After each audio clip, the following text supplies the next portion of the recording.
me pick the music. Before we get started, let me remind you that today's conference call contains forward-looking statements as defined by the Private Securities Litigation Reform Act of 1995 and includes statements as to estimates, expectations, intentions, and predictions of future financial performance. Statements that are not historical facts are forward-looking. Participants are directed to Trinity's Form 10-K and other SEC filings for a description of certain business issues and risks, a change in any of which could cause actual results or outcomes to differ materially from those expressed in the forward-looking statements. I would now like to turn the call over to Jessica Greiner. Please go ahead. Thank you, Carolina, and good morning, everyone. Thank you for joining Trinity Industries' fourth quarter 2019 financial results conference call. I'm Jessica Greiner, Vice President of Investor Relations and Communications. I am pleased to welcome Trinity's new Chief Executive Officer and President, Jean Savage, who will provide some opening remarks today on our call. Eric Marchetto, Senior Vice President and Group President of Trinity Rail, will address Trinity's operations as well as provide insight into our market outlook. Melindy Levitt, Senior Vice President and Chief Financial Officer, will provide the financial highlights and 2020 guidance. Following the prepared remarks, we will hold a Q&A session. Yesterday, after market close, Trinity reported strong fourth quarter and full year results for 2019. In the press release, we also provided our initial guidance and outlook for the full year 2020. During the call today, we will discuss certain non-GAAP measures. Definitions and reconciliations of these measures were provided in the tables of the earnings press release, which is available at the Investor Relations section of our website at www.trin.net. It is now my pleasure to turn the call over to Jean. Thank you, Jessica, and good morning, everyone. I'm very excited to be here at Trinity and have the opportunity to talk to you today. In a moment, Eric and Melindy will discuss Trinity's fourth quarter and 2019 results. Having been in my new role for 3 days, I've tried to think of the most important things on your mind that I'm in a position to address today.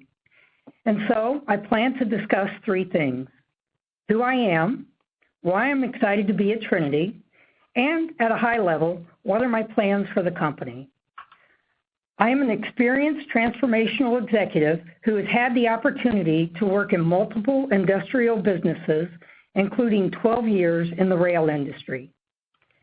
During my career, I've had the opportunity to transform these businesses to deliver considerable value, whether a change was needed due to fundamental market changes or business cycles, whether a business needed operating structure improvements, or whether a change was needed to grow the business through technology and innovative products.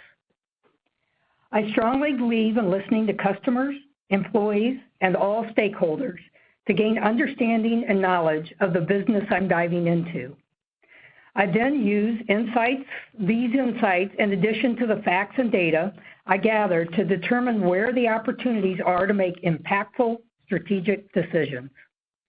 You'll find I'm also a strong believer in a disciplined capital allocation and in planning for how this allocation may vary at different points in the business cycle. During my tenure with Progress Rail Services, I gained a very strong knowledge of the rail industry, including developing relationships with customers.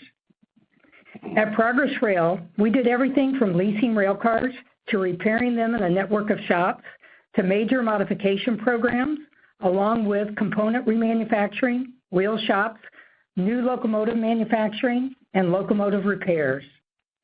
In the last few years at Caterpillar, I led the transformation of the surface mining and technology business, leveraging technology and innovation to change the way customers utilize the equipment we produce to positively impact their business operations. This work and experience in transforming various businesses has led me to the opportunity at Trinity to serve as the new CEO and president. It's the right role for me at the right point in my career, and I'm excited to lead Trinity into a bright new future. I love the rail industry, and I believe Trinity is the best platform in the industry. Trinity has a reputation for the highest quality rail cars, the broadest range of service offerings, and the deepest strategic relationship with customers. With all of the changing dynamics within the railcar supply chain, there's a real opportunity to accelerate Trinity's position as an industry leader in the railcar market through innovative products and services that will transition Trinity to a higher quality, recurring relationship business model. I also think there's a real opportunity to hone our strategy and optimize the organizational structure, cost structure, and capital structure of the company to accelerate Trinity's financial performance. Trinity's management made some great strides in 2019 to improve ROE, lower Trinity's cost of capital, streamline the organization, and reduce cost, and to balance the capital allocation framework. That being said, management and the board have higher expectations for driving the performance of the platform to new levels.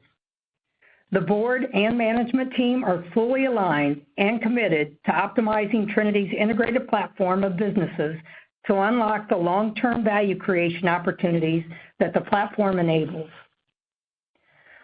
Although it's too early to give specific plans or lay out a strategic roadmap for the company, I can share the areas in which I intend to focus my attention.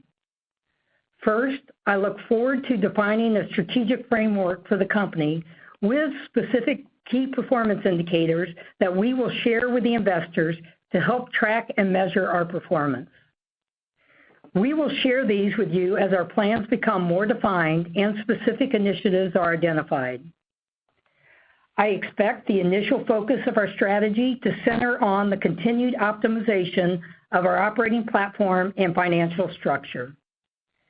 As previously shared, we implemented certain restructuring activities late last year to bring an ongoing $8 to $10 million improvement in our operating costs beginning in 2020. I do believe we have additional opportunity here, and Melindy will address our initial expectations in her guidance comments. We also have been clear in our intent to optimize the balance sheet by adding leverage to the lease fleet in order to reduce Trinity's cost of capital. The debt markets have been strongly receptive to Trinity's offerings, and we will certainly continue tapping this market to lower our cost of capital. There is a significant amount of capital that can be freed up, which brings me to my last point of focus. I mentioned earlier that I'm a strong believer in disciplined capital allocation, and that includes deploying capital for growth and returning capital to shareholders. We will develop a framework that enables Trinity to appropriately and consistently deploy capital depending on where we are in the cycle. The board and management believe that the synergies from Trinity's platform create strong and predictable cash flows, enabling meaningful investment and high return growth opportunities while returning substantial amounts of capital to shareholders. The cash flow generation potential of Trinity's platform is the biggest driver of long-term value creation. We do believe that our stock trades at a meaningful discount to the underlying intrinsic value of our assets, and it represents an attractive investment opportunity. As part of our objective to optimize our balance sheet, we expect to continue repurchasing shares. Trinity has staked its reputation on delivering premier performance. We have a responsibility to deliver premier performance to all of our stakeholders, both internal and external. I believe this organization is ready and positioned to make the needed changes towards stronger performance and to elevate and accelerate Trinity's position as a premier provider of railcar products and services in North America. Trinity's people bring a commitment to excellence, a customer-driven focus, a track record of execution and delivering quality products and services. I bring with me my experience and a sense of urgency with thoughtful and decisive action. I look forward to working with the Trinity team to elevate our financial performance and unlock value for shareholders, and to spending time getting to know and hear from you, our investors. I will now turn it over to Eric. Thank you, Jean, and good morning, everyone. Trinity Rail delivered solid results and our first year as a rail-focused company. 2019 was a year of transition as we began the optimization of our rail platform while encountering external challenges and changing market dynamics. The organization was focused on managing the business for quality over quantity and removing both structural and cyclical costs from our platform. Our owned and managed lease fleet grew by approximately 6.5% year over year to 125,000 rail cars with attractive returns relative to our ROE target. We maintained high utilization, ending the year at 96% with higher average lease rates, and the organization delivered approximately 22,000 rail cars at a 9.6% margin. Through it all, I'm very pleased that we delivered on our commitments to our customers. Yesterday, in our press release, we provided segment details of our financial results for the fourth quarter and the full year 2019. Today, I'd like to focus on some of the strategic activities completed or initiated during the year that contributed to our results and that we expect will be foundational to our financial performance in the future. Our Rail Products organization had a very productive year. We moved forward with substantial investments in our manufacturing footprint to bring to market state-of-the-art railcar coatings capabilities and maintenance shop capacity. These investments will help align Trinity's manufacturing capacity to customer demand and lower Trinity's lease fleet maintenance costs, while growing our maintenance services business for key industrial customers. We also finalized integration of our trucking and logistics business from Trinity's diversified industrial business model into the Rail Products business, as well as other facility maintenance and engineering support functions. I am pleased with how these teams work together to streamline and improve our supply chain operation.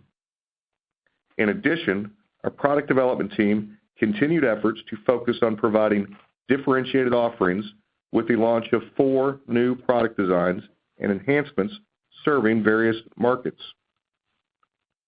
Our railcar leasing business made significant investments in technology and systems with the launch of our Trinity Rail customer digital channel, which provides customers with anywhere, anytime access to key information and services needed to optimize the use of their railcars.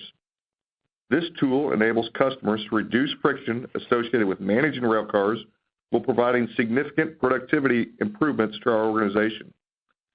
In addition, our investment in data and analytics capabilities over the last few years has had a meaningful impact on our commercial strategies.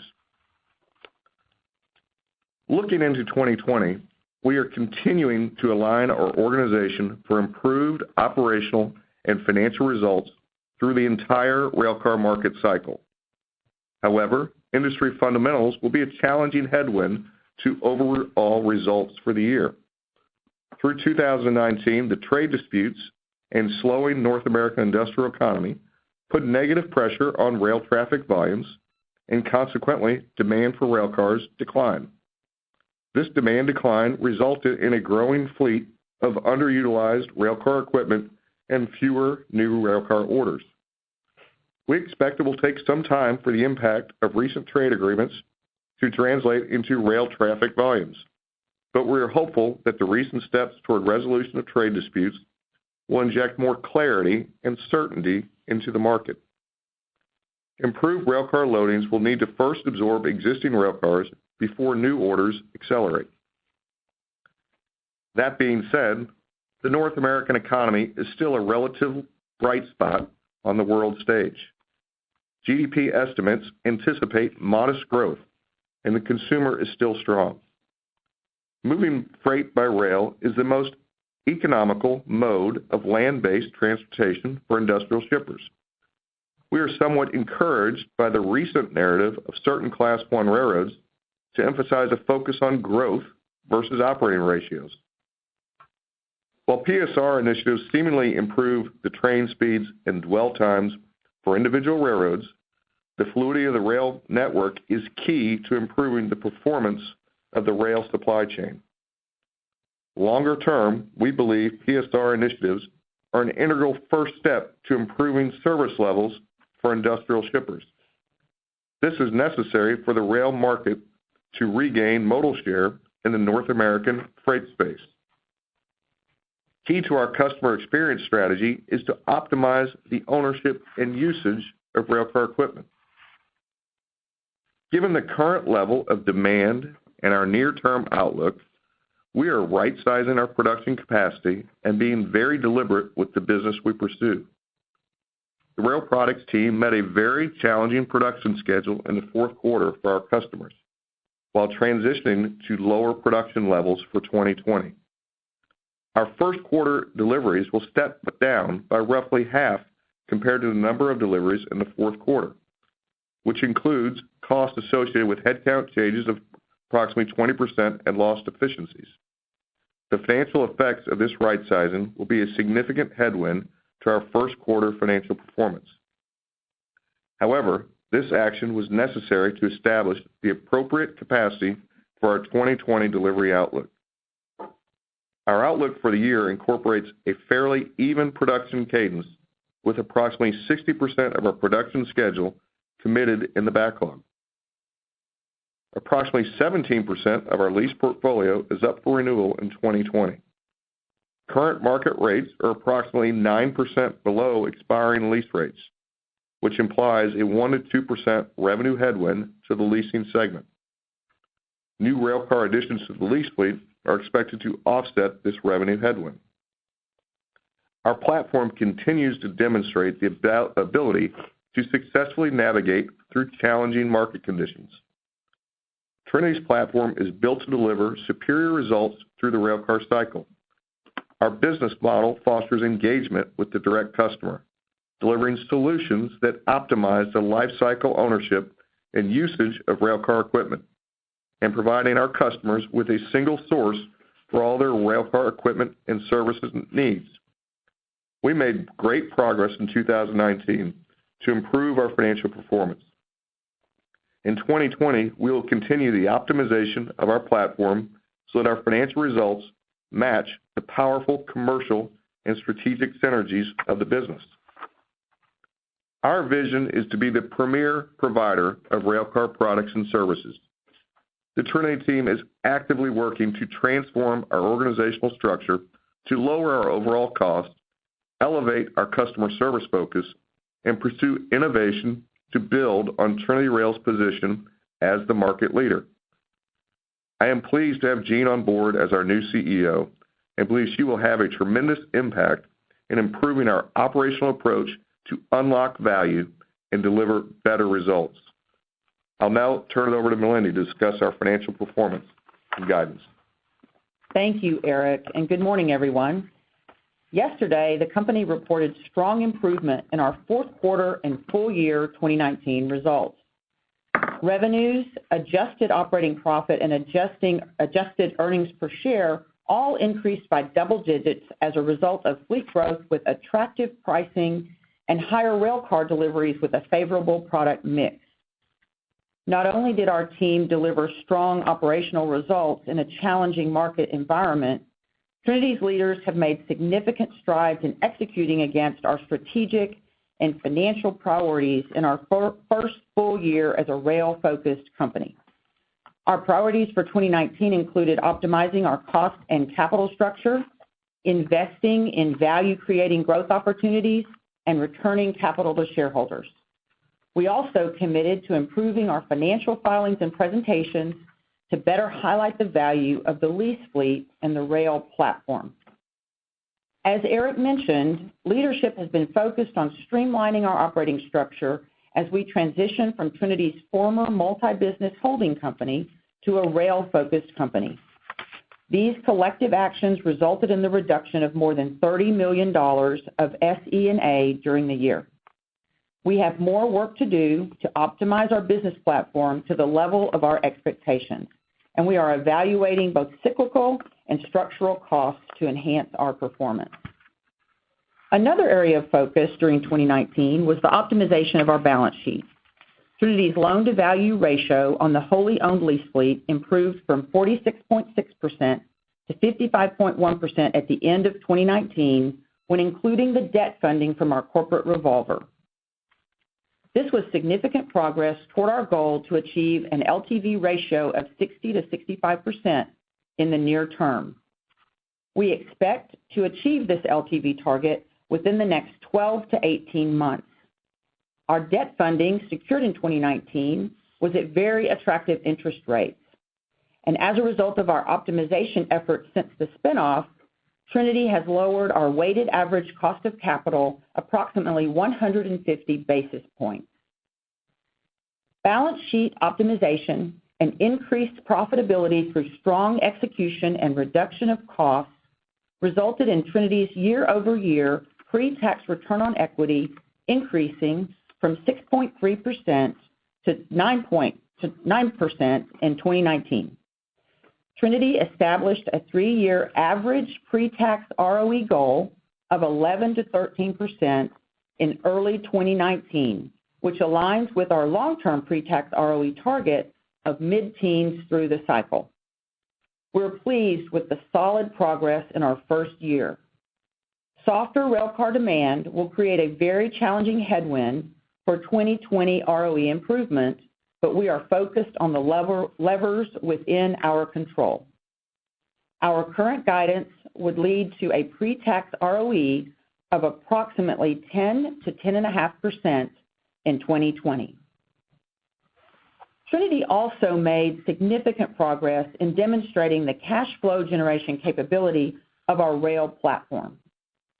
Free cash flow before lease fleet investment was $423 million for the year, higher than our 2019 forecast as a result of strong improvement in working capital management, as well as the delivery of rail cars at the high end of our most recent guidance.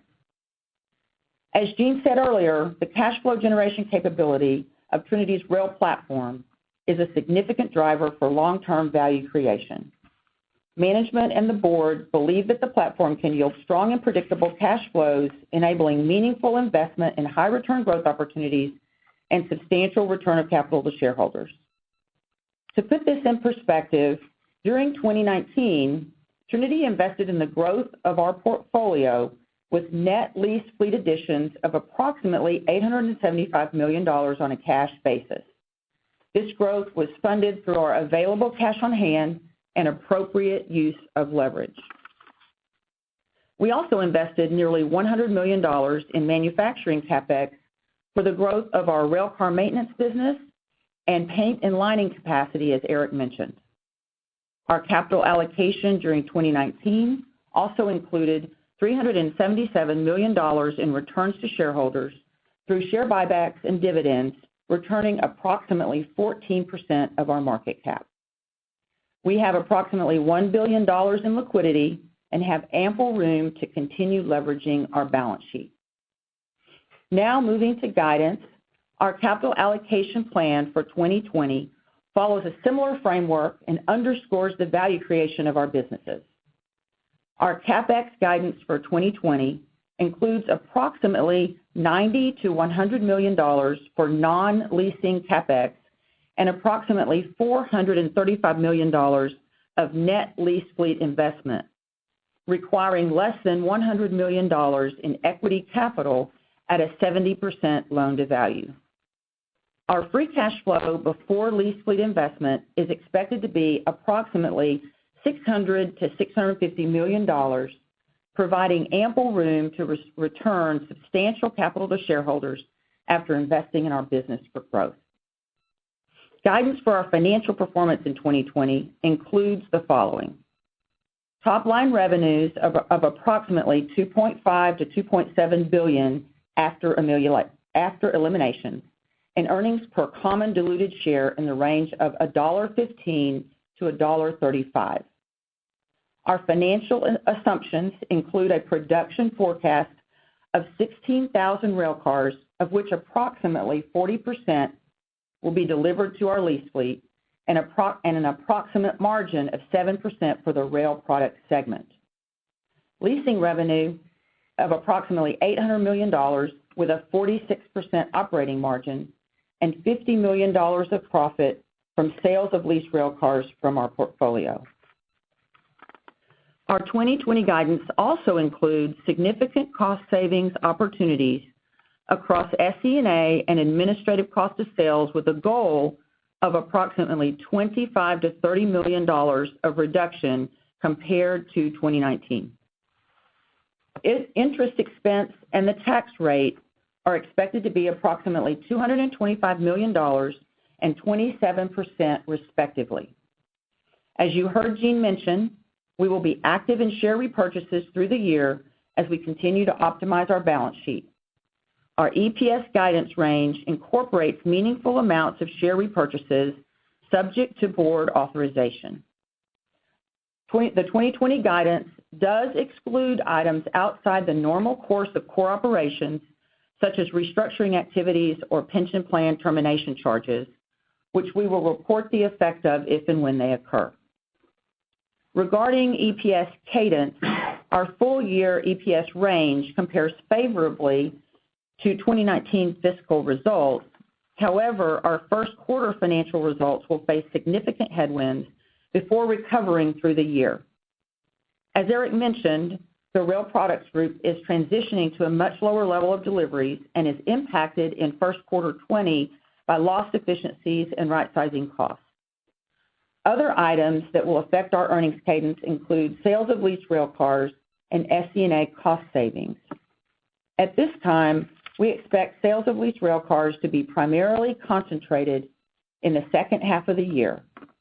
SE&A cost savings will build through the year as we execute on initiatives to lower the associated costs.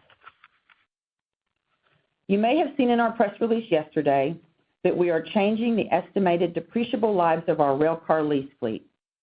This is expected to have a positive impact on our financial performance of approximately $27 to $33 million year over year, or 14 to 18 cents in EPS, and this is included in our financial guidance.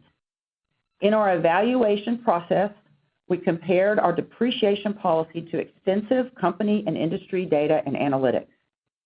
Our analysis supports the extension of our estimated depreciable lives based on the performance and maintenance history of the rail cars in our lease fleet and moves Trinity more in line with the practices and performance of peers in the industry while still being at the lower end of public comps. We also believe the updated estimated depreciable lives better aligns our accounting policies with the economics of our leasing business.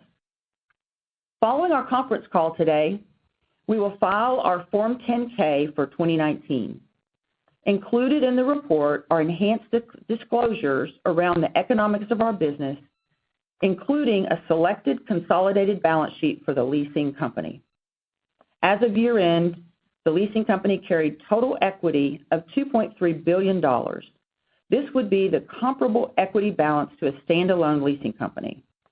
In consolidation, the adjusted leasing group equity amounts to $1.5 billion, reflecting the cost-advantaged equipment sourcing from our own manufacturing business, one of the tangible benefits of our platform.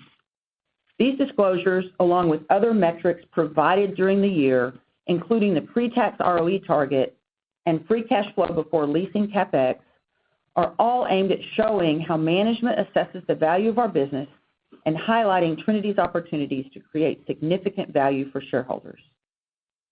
We made significant progress in 2019, demonstrating the value of our platform, improving ROE, lowering our cost of capital, streamlining the organization, reducing costs, and committing to a balanced capital allocation framework, investing in business growth and returning capital to shareholders. But we know we have more work to do. As Jean mentioned, management and the board have higher expectations for driving the performance of our company to new levels. We understand in 2020 we're tasked with transforming Trinity against challenging market headwinds. Trinity's culture and commitment to excellence are great strengths and legacies of this company. We're very excited to have Jean on board. She has always admired and respected Trinity. She recognizes the strengths of our people and our culture, and she's experienced in leading transformative change. We will now transition into the Q&A session. Operator, will you please give our listeners the instructions? Thank you. And at this time, if you would like to ask a question, please press the star and 1 on your touch-tone phone. You may remove yourself from the queue at any time by pressing the pound key. Once again, that's star and 1 to ask a question. Your first question comes from Justin Long with Stephens. Your line is open. Thanks. Good morning. And Jean, congrats and look forward to working with you. Thanks, Justin. So maybe to start with the 2020 revenue guidance, I'm having a little bit of difficulty bridging to the $2.5 to $2.7 billion on a consolidated basis with some of the assumptions that have been laid out. Is there anything unusual with mix or the magnitude of eliminations or maybe the rail car sales all being units that are younger than 1 year that are included in that revenue number? I think it would just be helpful to get a little bit more color on each of the components that bridge to that total revenue outlook. Good morning, Justin. It's Melindy. There's not really anything unusual in the 2.5 to 2.7 billion consolidated revenue number. Certainly, if you'd like a follow-up call later today, Jessica and I'd be happy to go into the details and help you with anything we can. Okay, and on the share count, you mentioned you're incorporating a significant amount of buybacks. Would you be able to share what number you're using for the share count in 2020? Since the spinoff, you know that we have consistently stated our plans to return meaningful and consistent capital to shareholders, and you've seen us do that in 2019 through both share buybacks and increasing our dividends. We certainly expect the cash flow generation of our platform to allow us to continue to do this. Our 2020 guidance range incorporates potential share repurchases that are roughly equal to what we did in 2019, and of course this is subject to board authorization. Okay, that's helpful. And lastly, maybe this is one for Eric, just in terms of the demand dynamics for rail cars, we're close to 2 months into the year. What have you seen in terms of order and inquiry activity year to date, and any kind of early expectation on how first quarter orders could look relative to what we saw in the fourth quarter? Sure, Justin. This is Eric. As we began 2020, railcar loadings, at the top line, railcar loadings are still pressured. We're still seeing year-over-year trends that are unfavorable. Although we are seeing several areas of recent improvement. Parts of the chemical space are improving, refined products, some of the farm products and autos, we've seen improvement there. When you look at our guidance of 16,000 rail cars delivering for the year, there's we said about 60% of those in our backlog, so that implies that we still have railcar order activity that we're going to have to get in the next couple quarters to achieve those 16,000. What we're seeing so far this year and what we'd expect is kind of that pace that we saw in the second half of 2020 to continue through this year, or through the first couple quarters into this year. I think you mean the second half of 2019. Second half of 2019, yes, continuing into the first part of 2020. That's what's kind of baked into that's what's implied in our guidance. Okay, great. That's helpful. I'll leave it at that. I appreciate the time. Thank you. And your next question comes from Matt Elkott with Cohen. Your line is now open. Good morning. Thank you. And Jean, congratulations. I look forward to working with you.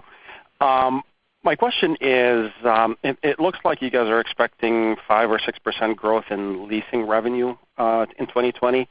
But based on your guidance for rail cars built for the lease fleet, which is lower than last year, and your guidance for sale of rail cars, it looks like maybe your lease fleet is going to grow at a lower rate than the revenue growth rate by at least a couple of percentage points. And then renewals are going to be a headwind this year. So if that's true, are you baking in secondary market purchases that would allow you to hit that $800 million revenue growth goal? Good morning, Matt. It's Melindy. Hi, Melindy. I'll start in responding to your question.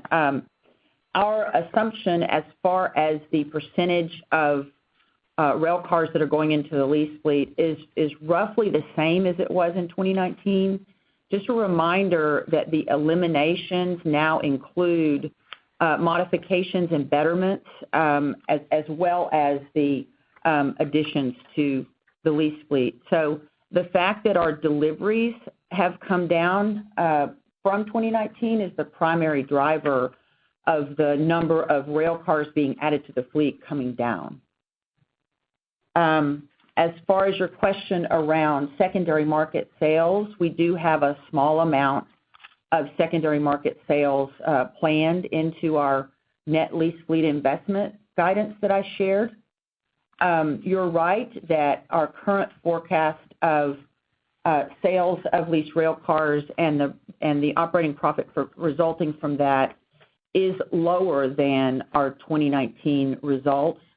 And part of the reason for that, a reminder, we had sales type leases that are showing up in our car sales numbers for 2019, and that was $160 million. So that's the primary reason for 2019 car sales being at a higher level than 2020. Okay, but you're not baking in any type of secondary market purchases for your lease fleet in the guidance.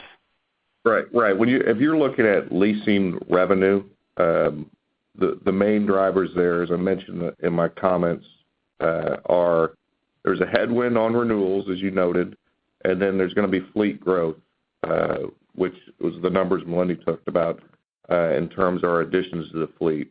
Where you're getting differences in terms of the amount of fleet growth we're expecting relative to the revenue number, that's mainly going to be the timing of both the headwind on renewal activity and then the timing of deliveries to the fleet. There's not any big secondary market purchases that are baked in to that guidance. So does that mean, Eric, that the additions to the lease fleet will happen earlier than the bulk of the headwind on renewals? It would imply that. Also remember that the rail cars that we're adding to the fleet are going to be more expensive and have higher lease rates than existing rail cars. So you got a little bit of mix changes as well in terms of the nature of that revenue. Got it. And just one more question, Eric. The last time you guys did 7%, I think it was 7.4% manufacturing margin was in 2018, and I think your deliveries were about 20,000 cars. Now you're guiding for 7% on 16,000 cars. Can you help us understand, despite the fact that you may have a negative mix shift in 2020, why you're able to get that same margin as 2018 on lower deliveries? Well, the obvious is better performance, but besides that, you certainly do have a mix. The mix change is going to be a big piece of it, for sure. And we, as you know, we see it as a headwind, this step down of roughly 30% of both industry deliveries and our own production footprint. So I really don't think of it as better performance in 2016. We're looking to improve our performance this year over what we're saying, and we're going to continue to take costs out of our platform and improve what we're doing. If we look back at the last 5 or 6 years, I think your margins got up to about 21% during the crude by rail boom, and the bottom was 2018 at 7%, which is similar to what you're expecting in 2020. If we look at a normalized mid-cycle margin going forward, given all the right-sizing and the cost-cutting you're doing in the manufacturing segment, what would that look like? I think you really have to pull out some of the high margins from the crude cycle, just because the inelasticity of demand that we experienced in that time. Rail car delivery was never so powerful as at that time, and we're not anticipating that in the near term with our guidance. So when you pull that out, mid-cycle margins for us are going to be in that, where we're talking about this year, in that high single digits margin percentage is what we'd expect. Got it. Thank you very much. Mid to high. That's, I guess, what I meant. Got it. All right, thanks, guys. Thank you. Thank you. And your next question comes from Allison Poliniak with Wells Fargo. Your line is now open. Hi, guys. Good morning. Morning. Just want to go back to, I guess, the cars that you're putting in your lease fleet that are new for manufacturing. Could you give us a little color in terms of, obviously utilization at 96%, you have some of the cars sitting idle, and you certainly have some renewals coming up. Is there a unique end market that's driving some of that new interest or that growth relative to what you have out there right now? Any color there that you can help? Sure, Allison, this is Eric. Absolutely. When you look at, if you just step back and look at new rail car demand, replacement demand is still the single largest driver that is driving new rail car builds. And while we have, as you mentioned, idle 96% utilization, so that implies available rail cars. And then when you look at the industry fleet, some of the underemployed and unemployed rail cars in the market, there are still pockets of strength. I think I mentioned earlier, we're seeing demand in the chemical space, specifically plastics, refined fuels, which would be a lot of tank car demand, some of the farm products and autos. So while there are, the market is fairly efficient, but it's not perfectly efficient, we are seeing demand for some of those markets that have pockets of growth, whether that's growth in terms of rail car loadings or replacement demand. The replacement demand is going to be mainly around the boxcar fleet. Got it. And then just your thoughts on storage. Obviously with the interest in newer cars, more efficient cars, any thoughts on, what's that real storage number? What should it look like through a cycle? Obviously we're elevated now given traffic, but I assume some of that's certainly not going to come back in terms of capacity. Allison, this is Eric, and that's certainly a lot gets talked about by the rail cars and storage that the AAR puts out. And as we look at it, we kind of break that into two categories I mentioned earlier. You have unemployed rail cars, which literally would be rail cars in storage. Then you have underemployed rail cars. That AAR measure looks at rail cars that haven't made a revenue move in 60 days. There is a good portion of the fleet that doesn't make a revenue move in 60 days, but still under leased, an active part of the lease fleet. Some examples of that would be plastics cars, some of the seasonal fleets, grain cars, fertilizer rail cars, pressure tank cars for LPG have a seasonal aspect to it. And then there's buffer fleets that shippers have extra cars in order to compensate for some of the volatility of rail car service. And so that's, it may not make a load in 60 days, but it's still an active part of their fleet. So when you look at I think the more important number there is the change that has happened. And when you look over the last year, that number that the AR puts out has been about an increase of about 100,000 rail cars. The biggest driver there were small cube covered hoppers that we think have increased by about 30,000 rail cars since this time last year in that number. So that's a big driver. And then some of the other results from traffic trends, which is fewer coal moves, has been a big impact. I don't see as much of an impact from PSR. I would say the impact from PSR is probably less than a quarter of that increase in that number that the Rail Link puts out. Is that helpful? Yeah, no, that's very helpful. Thank you. And then just last for me, on the SG&A cost savings that you expect to do this year, is there a way to think about that versus, structural versus cyclical, or is it too muddy at this point? We are evaluating, as we mentioned, Allison, we're evaluating both structural and cyclical aspects of our business in order to achieve the savings. And I'm not really prepared to break out that level of detail at this point in time. But what I can tell you in terms of modeling is we expect the majority of those savings to come out of that total SG&A number that's around $263 million for 2019. Not all of the cost reductions will be SG&A, but we expect the majority to be. Great. Thank you. Thank you. And your next question comes from Bascome Majors with Susquehanna. Your line is now open. Yeah, Melindy, I believe I heard you say that your guidance assumed share repurchases are going to be similar this year versus last, which would certainly suggest the authorization needs to be resumed sooner rather than later, given the 2.6 million shares remaining on it. But I think you've also mentioned before that authorization was sized up to avoid running afoul of an IRS private letter ruling related to the spinoff. Can you help clarify where we might be off here and what the buyback intentions are for investors? Certainly. Good morning, Bascome. You're correct. What I shared was that our 2020 guidance range, it includes potential share repurchases that are roughly equal to what we did in 2019, subject to board authorization.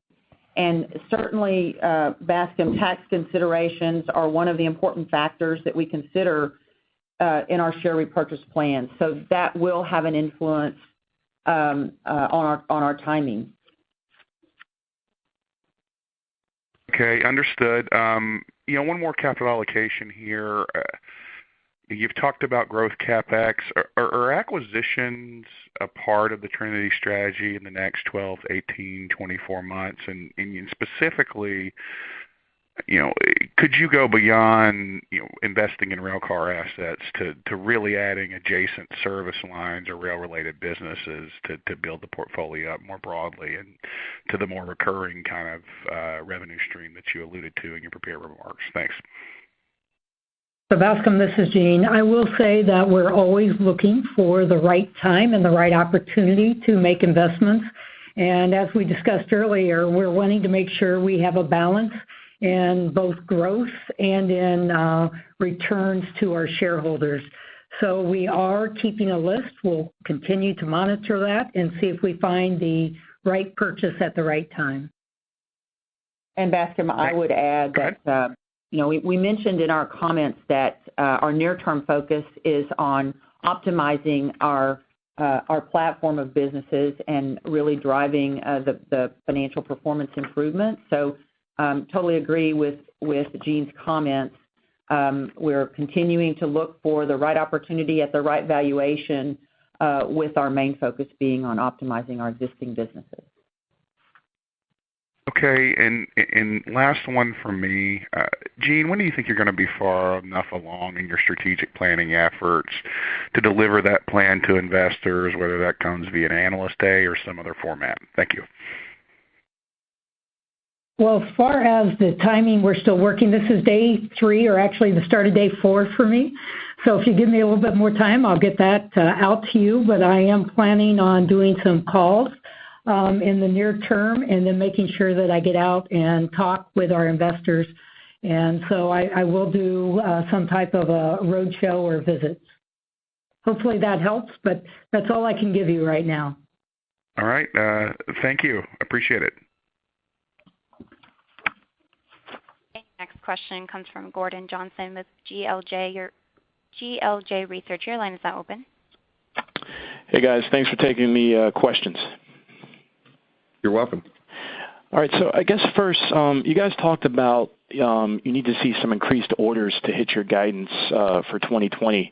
Can you give us some sense of kind of what the lead times are with respect to those orders, and when should we expect you to start to see those orders to kind of get towards your 2020 guidance? Sure, Gordon. This is Eric. I'll speak in generalities around that. What I said is that our guidance implies that we have unsold space in our guidance of 16,000 rail cars. So generally, the timing of those orders are going to have to be the first half of this year in order to place deliveries. So I would say, generally speaking, it's going to be in the first or second quarter, our order activity in order to deliver it in 2020. Okay, that's helpful. And then can you guys help me understand, it seems like you guys changed the definition with respect to free cash flow, where you're including the sales of fleet in free cash flow, but the CapEx associated with that fleet isn't included in free cash flow. Can you guys help me understand how to navigate that definition? Hi, Gordon. This is Jessica. As Melindy mentioned, we did provide free cash flow before lease fleet investment following our last conference call. That was a new measure that we provided, and it was in our earnings release. We've maintained the definition of that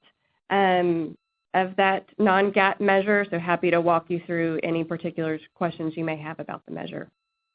And Okay. Gordon, this is Melindy. I would just add that the reason we want to talk about free cash flow before our lease fleet investment is because we consider that lease fleet investment discretionary and driven by demand in the marketplace. And just a reminder that that lease fleet investment we're talking about on a cash basis, the total cash that it takes to grow our lease fleet, but we can lever those adds to the lease fleet on their market value rather than their cost, and that's a real advantage to the platform. So that's an important driver for why we've chosen the free cash flow before lease fleet investment definition. Okay, that's helpful. And then just one last one.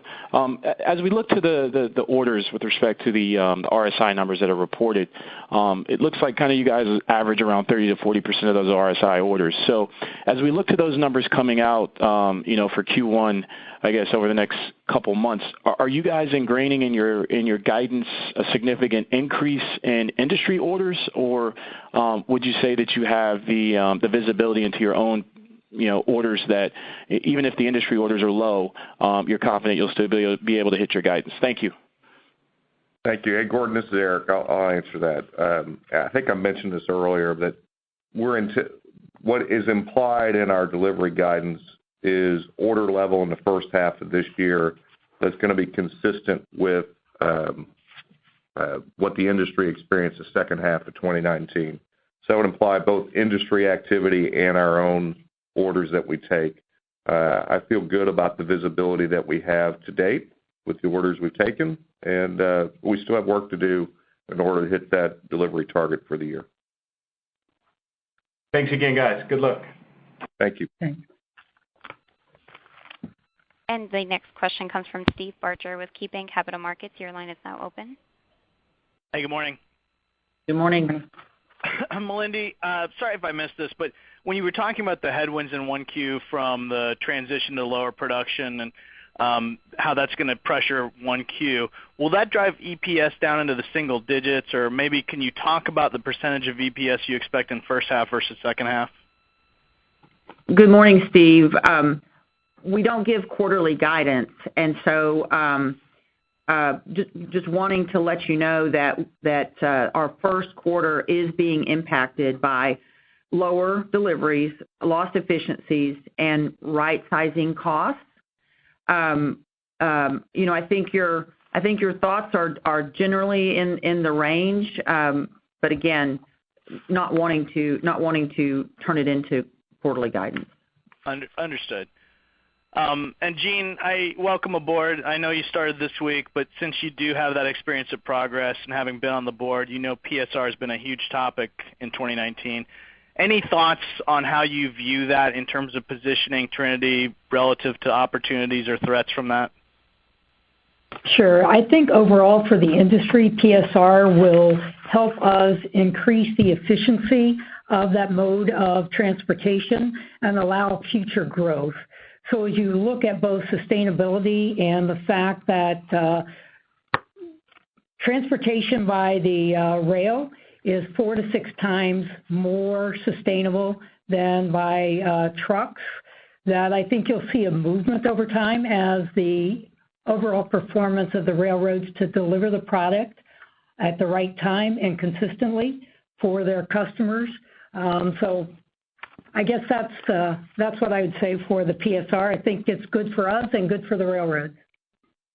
Got it. And just thinking about your experience that you talked about in the surface mining business and again at Progress, can you talk about early thoughts on opportunities to bring technology into Trinity to help optimize the business, maybe talk both internally and for external initiatives?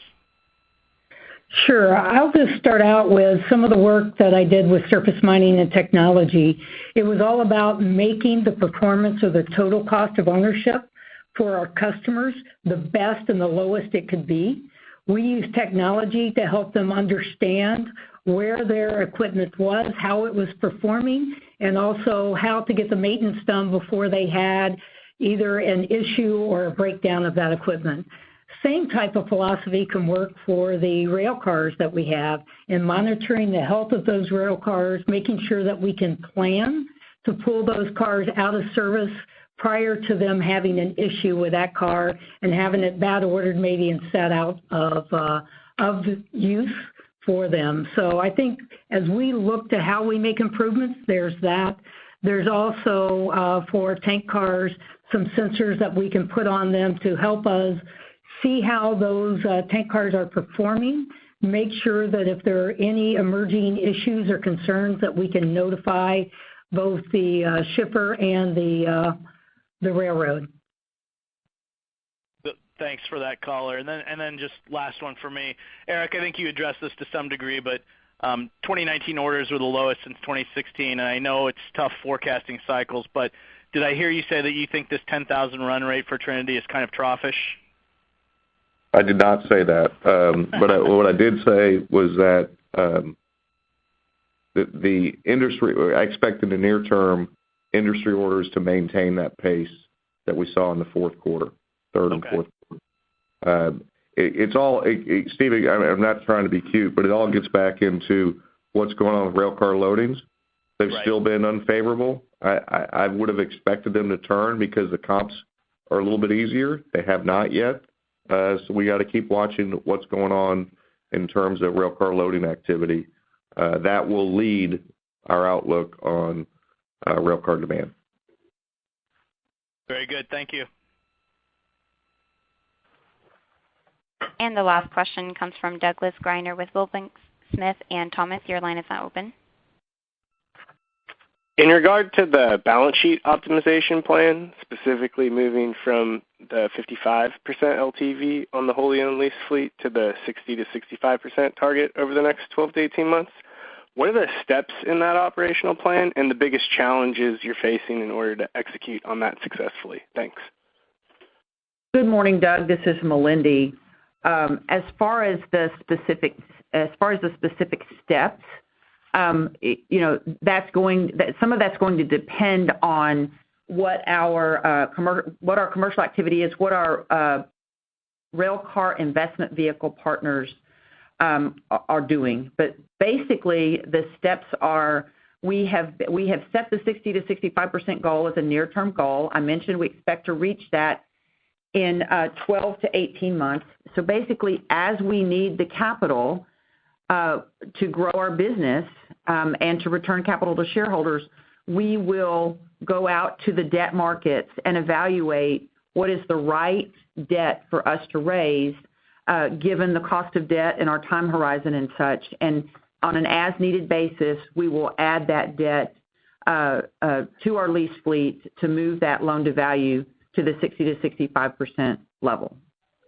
Doug, I'd just add, this is Eric, that the capital markets are certainly available for us to issue to get more capital.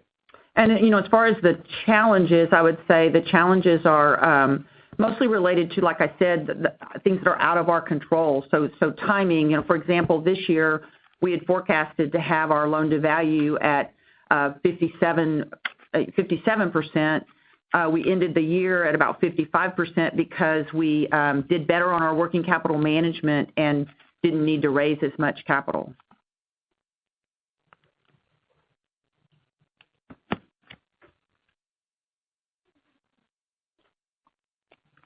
Great. Thank you, Carolina, and to all of our investors. That concludes today's conference call.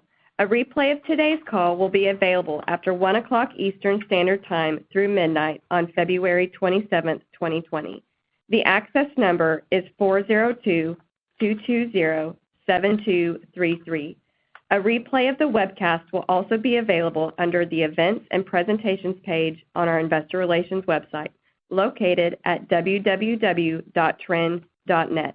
We look forward to visiting with you again on our next conference call. Thank you for joining us this morning.